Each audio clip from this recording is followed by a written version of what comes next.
Hello student. I hope कि आप लोग बहुत अच्छे होंगे, स्वस्थ होंगे। Now we are going to study trigonometry for class 10th। इस पूरे क्लास में हम लोग एनसीईआरटी को कवर करने वाले हैं और एनसीईआरटी का चैप्टर नंबर 8 है इंट्रोडक्शन टू ट्रिग्नोमेट्री। तो हम सबसे पहले इसमें इंट्रोडक्शन को देखेंगे। तो इंट्रोडक्शन में हमारे दिमाग में सबसे पहले ये आता है कि who is the father of trigonometry. तो the father of trigonometry, the Greek astronomer Hipparchus. Hipparchus जो है उनको फादर ऑफ ट्रिग्नोमेट्री कहा जाता है। और हिपार्क्स एक एस्ट्रोनॉमर थे। एस्ट्रोनॉमर क्या करते हैं? वो सन, मून या फिर स्टार्स के बारे में स्टडी करते हैं, साइंटिफिक स्टडी करते हैं, इस जिनको हम एस्ट्रोनॉमर बोलते हैं। फिर बात आती है कि भाई हिपार्क्स को क्यों फादर ऑफ ट्रिग्नोमेट्री कहा गया, आखिर उन्होंने किया गया। तो Hipparchus creating the first systematic trigonometric table, या फिर उसको कॉर्ड टेबल भी बोलते हैं, एंड अप्लाई देम एस्ट्रोनॉमी।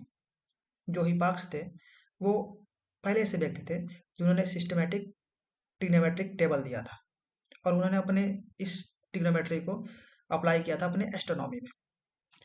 अब बात करेंगे कि एस्ट्रोनॉमर जो होते हैं वो कैसे अप्लाई करते हैं इस ट्रिग्नोमेट्री को। तो अर्लियर एस्ट्रोनॉमर्स, जो अर्ली बहुत समय पहले जो एस्ट्रोनॉमर थे, earlier astronomer use it to find out the distance of the stars and planets from the earth. जो हमारे एस्ट्रोनॉमर थे वो अर्थ से किसी प्लैनेट्स या फिर स्टार के डिस्टेंस को मेजरमेंट करने के लिए ट्रिग्नोमेट्री का यूज करते थे। फिर दिमाग में हमारी आती है कि अच्छा सर, फिर अब इस समय ट्रिग्नोमेट्री का यूज कैसे किया जा रहा है। तो ऑलमोस्ट स्टूडेंट ये सोचते हैं कि अच्छा, यदि ट्रिग्नोमेट्री है तो ट्रिग्नोमेट्री का इस समय यूज कैसे किया जा रहा है। तो even today most of the technology ad advanced method used in engineering and physical science are based on the trigonometrical concept। इस समय इस ट्रिग्नोमेट्री का यूज इंजीनियरिंग के फील्ड में या फिर फिजिकल साइंस के फील्ड में, या फिर जो ट्रिग्नोमेट्रिकल कॉन्सेप्ट है, कॉन्सेप्ट के बेस पे जो जो भी काम हो रही है उसमें हम ट्रिग्नोमेट्री का यूज करते हैं इस समय। No, trigonometry is derive from the Greek word. Trigonometry एक ग्रीक वर्ड है जिसको डिवाइड किया गया है तीन पार्ट में। ट्रिग्नोमेट्री को तीन पार्ट में डिवाइड किया गया है। पहला होता है ट्री, और दूसरा होता है गॉन, और तीसरा होता है मेट्रॉन। तो ट्री को थ्री बोलते हैं, और गॉन को साइड बोला जाता है, और मेट्रॉन को मेजर बोला जाता है। इससे ये हमारे दिमाग में ये आता है कि ट्रिग्नोमेट्री के अंदर हम थ्री साइड को मेजरमेंट करते हैं। और थ्री साइड का मेजरमेंट करने का मतलब ये होगा कि एक ऐसा शेप जिसमें थ्री साइड होना चाहिए। तो हम देखते हैं कि एक ट्रायंगल होता है जिसमें थ्री साइड होते हैं। तो इससे ये हमारे पास साबित हुआ कि ट्रिग्नोमेट्री के अंदर हम किसी ट्रायंगल के थ्री साइड का मेजरमेंट करेंगे। ठीक। तो now trigonometry is the study of relationship between the side and angle of a triangle. हम ट्रिग्नोमेट्री के अंदर किसी भी ट्रायंगल के साइड और एंगल के बीच का रिलेशनशिप के बारे में स्टडी करते हैं। और बेसिकली इस ट्रिग्नोमेट्री में हम क्या करते हैं, राइट एंगल ट्रायंगल को लेंगे। ठीक है, हम राइट एंगल ट्रायंगल के बारे में स्टडी करेंगे। तो नाउ यदि हम एक राइट एंगल ट्रायंगल लें, सपोज दैट कि यदि यदि हम एक राइट एंगल ट्रायंगल ले रहे हैं,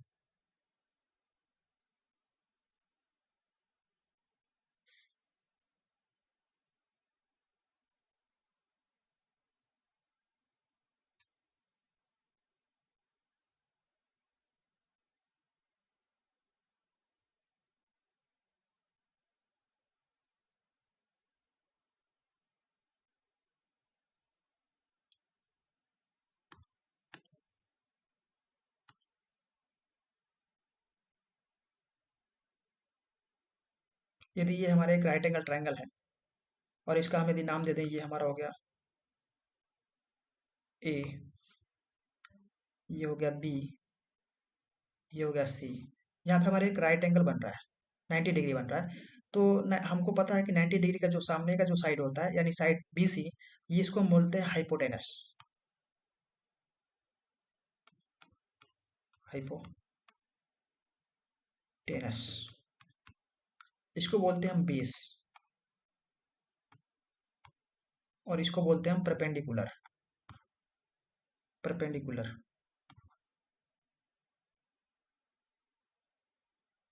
इसको बोलते हैं परपेंडिकुलर। नाउ यहाँ पे हम यदि हाइपोटेनस को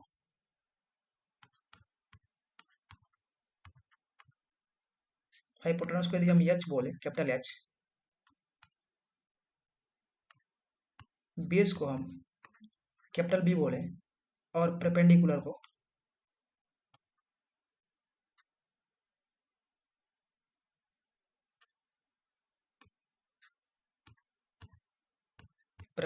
हम कैपिटल पी बोले, तो यहाँ पे हम देखते हैं, अभी हमने बताया कि जो हाइपोटेनस यानी एच, कैपिटल एच हाइपोटेनस होता है, वो राइट एंगल के सामने का जो साइड होता है उसको हाइपोटेनस बोलते हैं।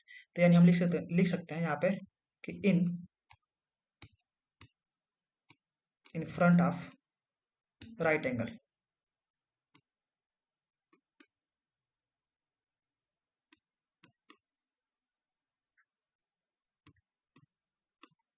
In front of right angle.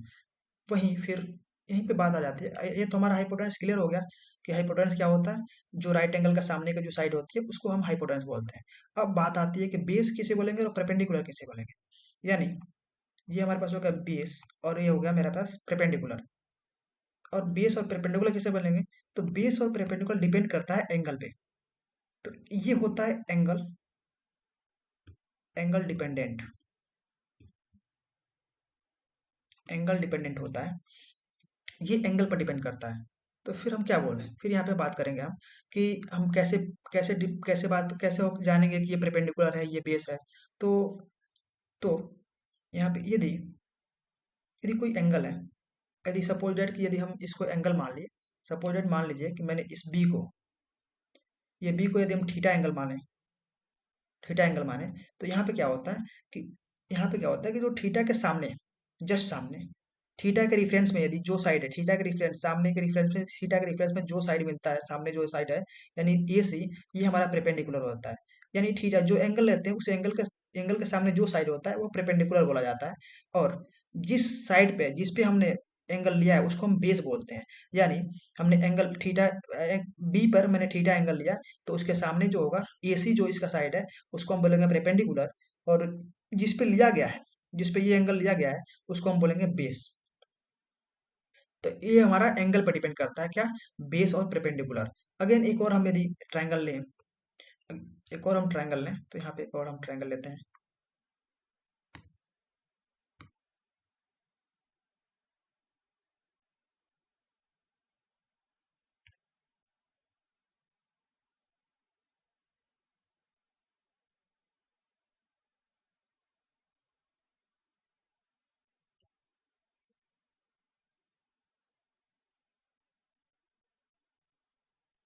एक ये हमारा राइट एंगल ट्रायंगल हो गया, इसका नाम यदि हम देते हैं ए, बी और सी।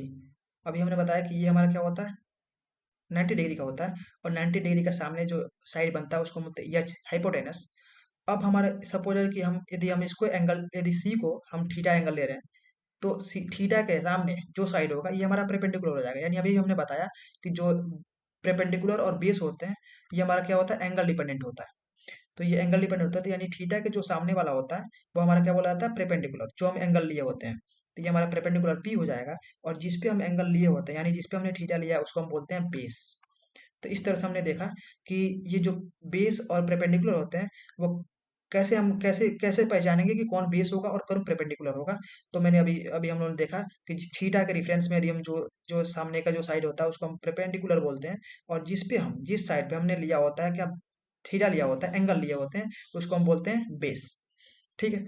इसी तरह अब हम आते हैं, अब हमारे एक टॉपिक आता है ट्रिग्नोमेट्रिक रेशियो।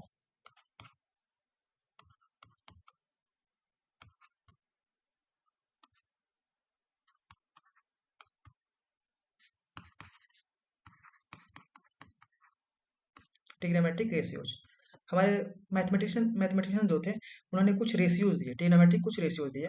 उन्होंने कहा, यदि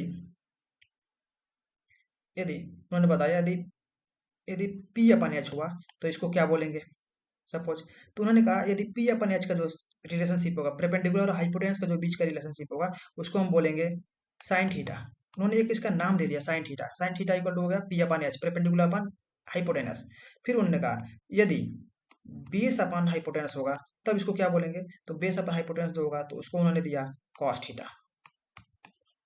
उसी तरह यदि यदि हाइपोटेनस अपन पी होगा तो उसको उन्होंने नाम दिया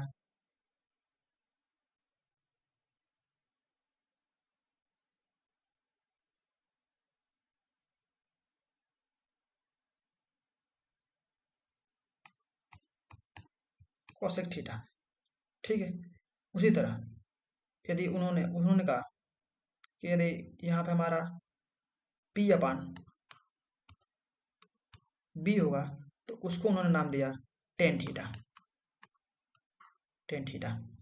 फिर यदि एच अपान बी होगा तो इसको उन्होंने नाम दिया सेक थीटा। उसी तरह यदि यहाँ पे बी अपान यानी बेस अपान परपेंडिकुलर होगा तो उसका नाम उन्होंने दिया कॉट थीटा। इस तरह से हम देखें कि उन्होंने कुछ रिलेशन दिए, ट्रिग्नोमेट्रिक कुछ रेशियोज दिए, हमारे मैथमेटिशियन कुछ ने उन्होंने कुछ रेशियो दिए और उन्होंने एक चीज और बताया कि जो साइन होता है, साइन का अपोजिट होता है कॉसेक, साइन थीटा का अपोजिट होता है वन अपान कॉसेक थीटा। उसी तरह यदि हम सेक को लें, कॉस को लें, कॉस को यदि ये हो गया हमारा कॉस थीटा इक्वल टू हो जाएगा one upon sec theta.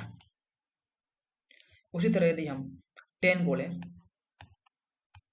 Tan theta को, तो ये हो जाएगा वन अपान कॉट थीटा। ये एक दूसरे के अपोजिट होते हैं। उसी तरह यदि हम यहाँ पे साइन को लें, साइन को लिए तो यदि हम कॉसेक थीटा को लें, कॉसेक थीटा, तो ये हो जाता है वन अपान साइन थीटा, क्योंकि ये अपोजिट है, एक दूसरे के अपोजिट होते हैं। तो फिर यदि हम यहाँ पर सेक थीटा को लें तो ये भी हो जाता है वन अपान कॉस थीटा। वैसे ही यदि हम यहाँ पे कॉट थीटा को लें तो ये हो जाता है वन अपान टेन थीटा। ठीक। तो ये हमारे क्या हो गए, एक रेसिप्रोकल रिलेशन हो गए, साइन का कॉस कॉसेक और कॉस का सेक और सेक का कॉस, फिर उसी तरह टेन का कॉट और कॉट का टेन हो जाता है। तो इस एक और फार्मूला हमारे पास आता है कि टेन थीटा इक्वल टू होता है sine theta upon cos theta. यदि हम जानते हैं कि टेन का उल्टा होता है कॉट, तो यदि हम कॉट थीटा का भी लिखना चाहें तो लिख सकते हैं cot theta equal to cos theta upon sine theta. तो इस तरह से हम लोगों ने देखा कि ट्रिग्नोमेट्रिकल रेशियो क्या होते हैं, कैसे होते हैं, और हमारे जो मैथमेटिशियन थे उन्होंने कैसे इस सब सारे रेशियो को दिए।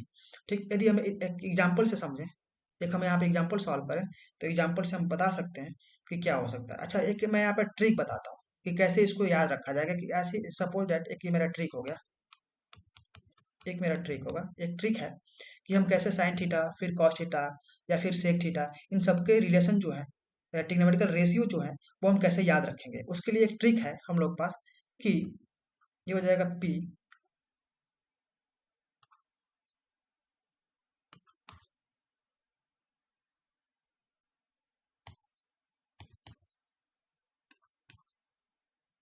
तो यहाँ पे ये हमारा एक ट्रिक होता है कि पंडित बद्री प्रसाद हर हर बोले। ठीक है। यहाँ पे ये हमारा हो जाएगा, ये एक हमारा ट्रिक है, हम इस ट्रिक के थ्रू हम सारे रिलेशन को याद रख सकते हैं। तो हम लोग देखेंगे थोड़ा सा, ये हो गया। तो अब यहाँ पे आता है हमारा कि जैसा कि हमने बताया कि ये हम पंडित बद्री प्रसाद हर हर बोले। तो पी जो है, ये पहला जो पी बाई एच, ये पी बाई एच, ये हमारा क्या बताता है, परपेंडिकुलर अपन हाइपोटेनियस, ये हमारा बताता है साइन थीटा को। उसी तरह यदि बेस अपन हाइपोटेनस है तो ये बताता है हमारे कॉस थीटा को, कॉस थीटा को। फिर उसी तरह यदि पी अपन परपेंडिकुलर अपन बी है तो ये बताता है टेन थीटा को। ठीक है। यदि हम अभी हमने बताया कि साइन का उल्टा कॉसेक होता है, तो यहाँ पे यदि हम इसके अपोजिट जाएं, एच अपन पी, एच अपन पी, तो ये हमारा होता है हाइपोटेनियस अपन परपेंडिकुलर, इसको हम बोलते हैं कॉसेक थीटा, कॉसेक थीटा। उसी तरह यदि हम हाइपोटेनस अपन बेस देखें तो ये हमारा हो जाता है कॉस का उल्टा होता है सेक, तो ये सेक के लिए हो जाएगा, सेक थीटा के लिए हो जाएगा। उसी तरह यदि हम बेस अपन परपेंडिकुलर देखें तो ये हमारा टेन का उल्टा होता है कॉट, तो ये हमारा कॉट के लिए हो जाएगा। Cot theta. ठीक है, तो ये हमारा एक ट्रिक हुआ कि हम ट्रिग्नोमेट्री के जितने भी रेशियोज हैं उन सबको इस ट्रिक के माध्यम से हम जान सकते हैं, हम उसको याद रख सकते हैं कि हाँ, या इस ट्रिक के थ्रू क्या क्या होगा। तो ये ट्रिक हमारा फिर से एक बार हम रिपीट करना चाहेंगे कि ये ट्रिक है पंडित बद्री प्रसाद हर हर बोले। इसके थ्रू हम क्लियर कर सकते हैं ट्रिग्नोमेट्री रेशियो का फार्मूला क्या होगा, साइन का फार्मूला क्या होगा, कास का क्या होगा, टेन का क्या होगा, कॉसेक का क्या होगा, सेक का क्या होगा और कॉट का क्या होगा। ठीक है, अब इसी के थ्रू हम एक एक एग्जाम्पल से समझेंगे, देखते हैं वो एग्जाम्पल के थ्रू हम क्लियर कर सकते हैं कि हमारा क्या जो हम फॉर्मूला ले रहे हैं वो क्या सही है या फिर क्या गलत। तो यदि हम एक क्वेश्चन लें, एक एग्जाम्पल लें कि if sine theta equal to 3/4 है, 3/4 है, तो फाइंड आउट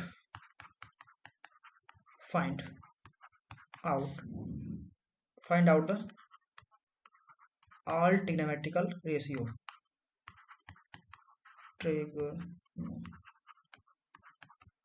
trigonometric रेशियोज। तो अब इसको हम सॉल्व करेंगे और देखेंगे क्या हम इस पूरे ट्रिग्नोमेट्रिक रेशियो को इस फार्मूले के थ्रू लिख सकते हैं क्या। तो हम इसको सॉल्व करेंगे अब। तो नाउ हमको पता है कि साइन थीटा इक्वल टू 3/4 दिया है और साइन थीटा को हम लिखते हैं क्या, हाई परपेंडिकुलर अपन हाइपोटेनस। ठीक है, तो हम एक हम ट्राइंगल ड्रा करेंगे। यहाँ पे यदि हम एक ट्राइंगल ड्रा करें, ये हम देख रहे हैं ट्राइंगल, ये एक हम राइट एंगल ट्राइंगल ड्रा के, तो हमको पता है कि इस राइट एंगल सामने का जो होता है ये एच होता है, ये मेरा होता है। यदि हम यहाँ पे ये हमारा होता है क्या, यदि हम इसको एंगल लें, एंगल यदि हम ये पहले नाम देते हैं ए बी और सी, यदि ये एंगल थीटा है तो हम इसको, तो थीटा है तो इसके नीचे ये हो जाएगा मेरा बेस, ये हो जाएगा परपेंडिकुलर। तो देखिए ये हमारा परपेंडिकुलर ऑलरेडी दिया हुआ है 3 और 4 दिया क्या हाइपोटेनस, तो हाइपोटेनस की जगह पे यदि हम 4 लिखते हैं यहाँ पे और परपेंडिकुलर की जगह पे यहाँ पे ये 3 हो जाए, तो हमको बेस पहले पता चल जाए तो हम सारे ट्रिग्नोमेट्रिक रेशियो को बता सकते हैं। बेस हमको नहीं पता है तो हम इसको बेस निकालेंगे। तो बेस निकालने के लिए सबसे पहले हम क्या करते हैं, हम लोगों ने पढ़ा है पाइथागोरस थ्योरम,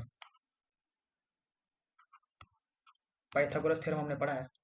तो पाइथागोरस थ्योरम क्या कहता है कि हाइपोटेनस का स्क्वायर इक्वल टू बेस का स्क्वायर प्लस परपेंडिकुलर का स्क्वायर, यही कहता है। तो हम देखते हैं हमारे पास हाइपोटेनस भी है, हाइपोटेनस क्या है 4 है, 4 का स्क्वायर इक्वल टू बेस नहीं पता है तो बेस का स्क्वायर, ये नहीं पता है इसको ऐसे ही छोड़ देंगे, प्लस P3 का स्क्वायर, परपेंडिकुलर 3 दिया हुआ है।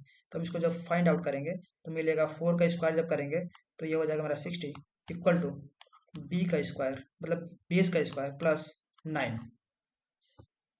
जब ये हम जब सॉल्व करेंगे तो ये हो जाएगा मेरा B square equal to 60 minus 9।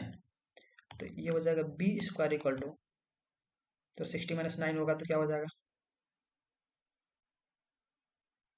7। तो यदि हम b देखें तो b इक्वल टू हो जाएगा रूट में 7। तो ये हमारा b की वैल्यू निकल गई रूट में 7। ठीक, यानी यदि हमारे हमको b का पता चल गया तो हम यहाँ देख सकते हैं कि ये हमारा क्या है, परपेंडिकुलर इक्वल टू भी दिया हुआ है। परपेंडिकुलर क्या दिया हुआ है, परपेंडिकुलर हमारा p इक्वल टू दिया है 3 और h इक्वल टू दिया है 4, यानी p equal to 3 h equal to 4 और हमारा बेस भी दे दिया, b इक्वल टू हमने b भी निकाल लिया रूट में 7। ठीक है, तो उस तरह से यदि हम पहला मेरा रेशियो दिया हुआ था साइन थीटा इक्वल टू मेरा ऑलरेडी पहले से दिया हुआ है, क्या दिया है ऑलरेडी पहले से दिया हुआ है 3/4। तो यहाँ पे हम लिखेंगे 3/4 साइन के बाद। अब मेरा क्या बचा, कॉस बच रहा है, तो ये हो जाएगा मेरा theta cos theta equal to होता है बी अपन यानी बेस अपन एच।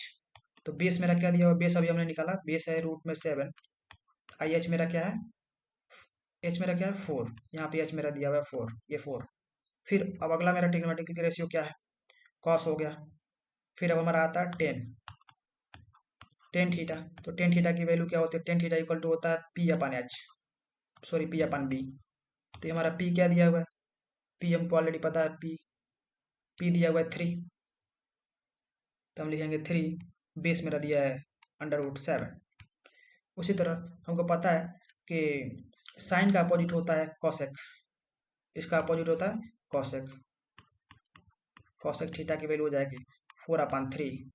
उसी तरह यदि हम यहाँ पे देखें तो कॉस का ऑपोजिट होता है सेक, तो सेक थीटा का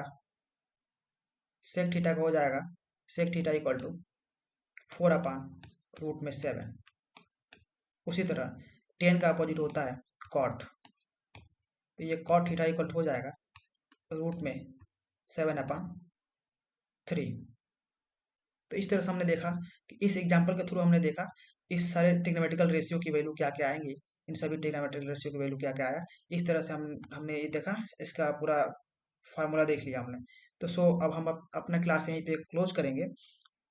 अगले नेक्स्ट क्लास में हम लोग इसके एक्सरसाइज यानी एक्सरसाइज 8.1 को हम कवर करेंगे। ठीक है, thank you so much all of you.